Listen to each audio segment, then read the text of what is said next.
I'm chatting to Schalk Dormehl himself, a chap who I think you can find on some social media outlets, and of course I'll let him tell you where you can read his stuff. Schalk, short conversation with you, 10-minute little snippets that I've been bringing to my viewers of key thinkers who I think they should be following on social media or the various platforms, that they're on.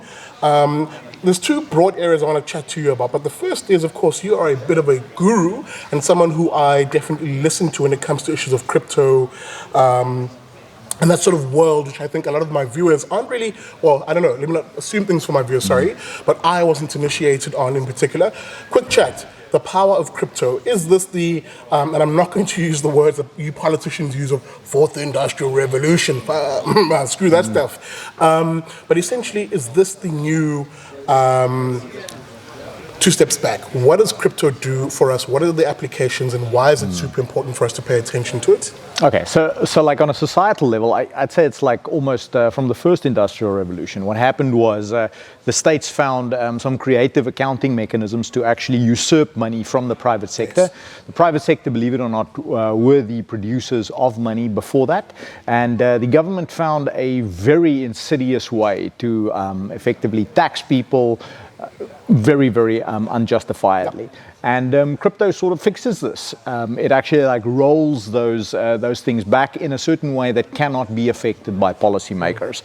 That would be on the societal level. On the personal level, the thing is just basically that if once you understand the economics of cryptocurrency, of something like Bitcoin, of something like Ethereum, you will actually understand how these things are of limited supply and how they have incredibly high utility, and how over time an incredible amount of activity will accumulate to these. And as an individual, if you're rational and you have a long time preference, not if you have a 6 month or a 4 week or a 2-day time preference, you can really benefit from this. You can actually like protect your hard work and the income from your hard work. You can actually protect through these mechanisms. And that's the key. I think that's why I would have you on my show, for example, because on this show we talk a lot about the assault, a policy assault on the individual on life, liberty, and property. Property being the key one in this regard. And crypto, by the sounds of it, is going to be opening doors of opportunity for individuals who are looking to protect their assets, especially financial assets like your money, from the ever-creeping hand of the state. Now, of course, this is not a show to advocate for anything illegal, but it's definitely a show to advocate for what is morally right. And I, as a classical liberal, believe, of course, that individuals should be able to keep as much of their hard-earned money as they possibly can, and protect it, of course, from the predatory hand of the state. Yes, they should. Oh, sorry. Okay, let me let me put a question down. No argument. There is a power, therefore, in cryptocurrencies. How does someone practically, you don't have to go into fine detail, but how does one practically take, let's say, a few extra rands that they have and protect it in the way of crypto?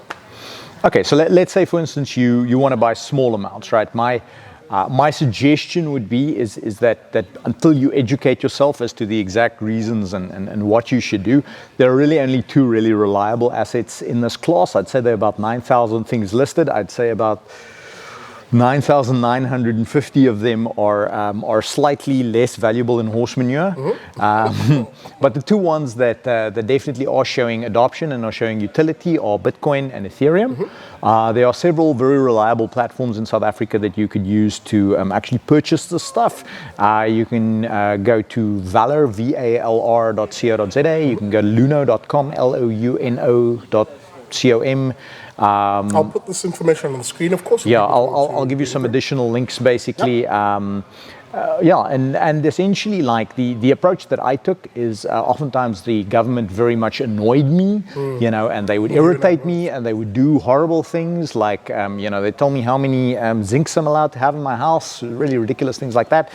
And I couldn't fight them on every front, right? But I knew this. I knew that if they could no longer print money, like, sorry, I'm going to divert a little bit, right? So, yeah. Okay, so basically the Johannesburg City Council, right?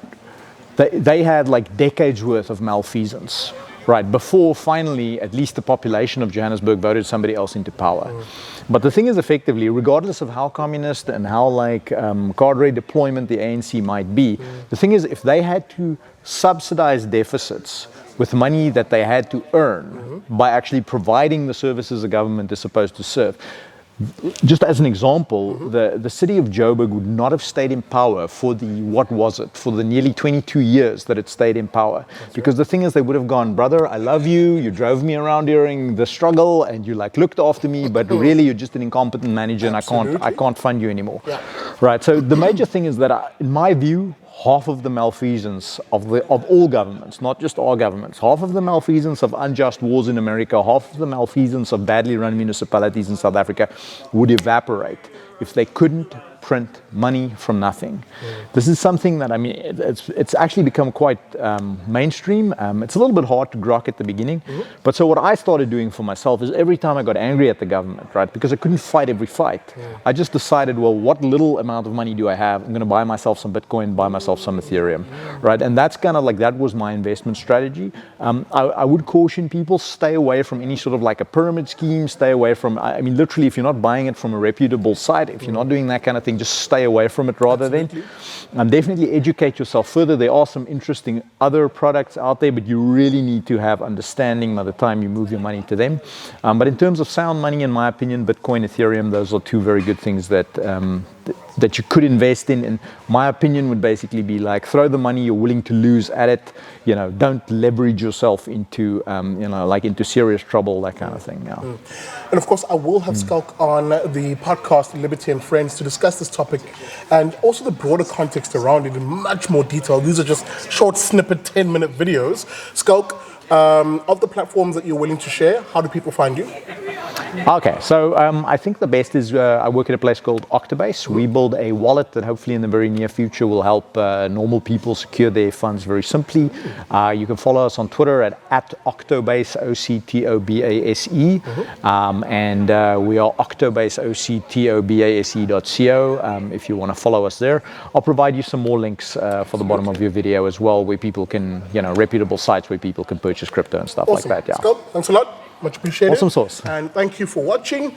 Again, as I said, I'll link all that information, how you can find Schalk, on the descriptor of this video. And yes, there will be a long format show with Schalk, so don't flood my comments with, hey, where's the show? Where's the show?